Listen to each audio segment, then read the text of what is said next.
emperor of the east, who ruled with fire and savage peace, and made the wildest feast. But Kriemhild did not wed for love, she crowned him with her life, for he would be the sword she drew to make her kinship. She spoke of peace and ties so deep and called her blood to court, with gifts and wine and flattery, and oaths both long and short. King Gunther rode with Hagen, close both blind to what they faced. The dragon's widow had returned and none would be embraced.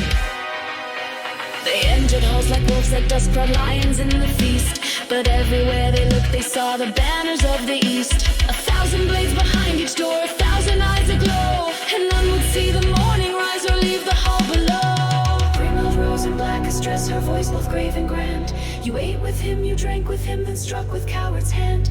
My Siegfried lies beneath the stones, his name is carved in flame. But now your fates shall follow his, and all will die in shame.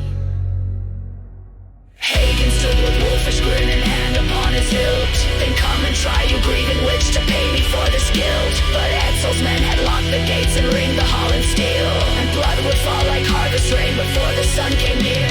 The feast became a battlefield, the music turned to cries, and Hagen carved through Etzel's guard with curses to the skies. But still they came, the Easterlings, in armored flood and flame, and every time one died, 10 more would answer to his name.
Siegfried lay his bones, his resting ground, and Hagen's merchant spat the blood and answered to be found. He thought it brave, defiant still, but she did not forgive. She swung Balmung, took his head, and cursed him not to live. Then Gunther, bound in battle wrath, was brought before her throne. He pleaded none, nor begged for grace, nor made a kingly moan. And Kriemhild's heart was long since ash, her mercy turned to rust, and she became the lightning bolt that made her brother dust. She cast a crown upon the pyre and stood amidst the rage, and all the dead from Netherland was whispering her name. But vengeance eats the one who feeds, and justice never sleeps, for even queens must pay the cost when blood is all one keeps.